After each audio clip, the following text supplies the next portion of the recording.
பழைய சாதத்தை ராத்திரியில் மீந்ததுன்னா தூக்கி போட்டுறக்கூடாது.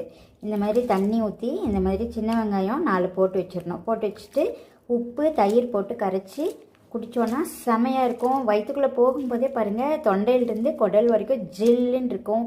அப்புறம் இதில் ஏதோ விட்டமின்ஸ் ஆட் ஆகுது, சத்து இருக்குன்றாங்க, வயிறு எரிச்சல் போகும், நிறைவாக இருக்கும். இந்த மாதிரி பழைய சாதத்தை தூக்கி போடாதீங்க. நைட்டில் தண்ணி ஊற்றி சின்ன வெங்காயம் போட்டு வச்சுருங்க.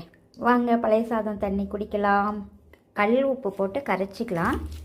தயிர் மோர் இதில் சேர்த்து குடித்தா நல்லாயிருக்கும். தயிர் மோர் பிடிக்காதவங்களுக்கு வெறும் தண்ணியாக கொடுத்துருங்க. தயிர் மோர் சேர்த்துறதுக்கு முன்னாடியே தந்துடுங்க.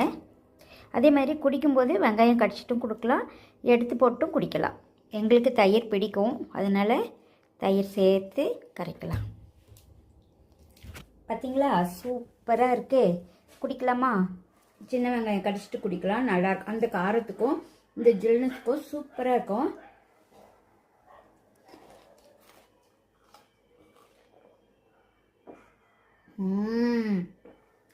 இது சூப்பராக இருக்குங்க. சத்தான பானம்.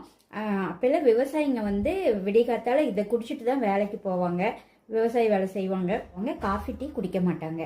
தேங்க்யூ. முக்கியமாக ஒன்று சொல்ல மறந்துட்டேன். பசங்க, இந்த காலத்து பசங்க குடிக்காதுங்க. நான் என்ன பண்ணுவேன்னா, அம்மா மேலே பாசம் இருந்தால் குடி அப்படின்னு சொல்லி எதையோ ஒன்று பண்ணி குடிக்க வச்சுருவேன்.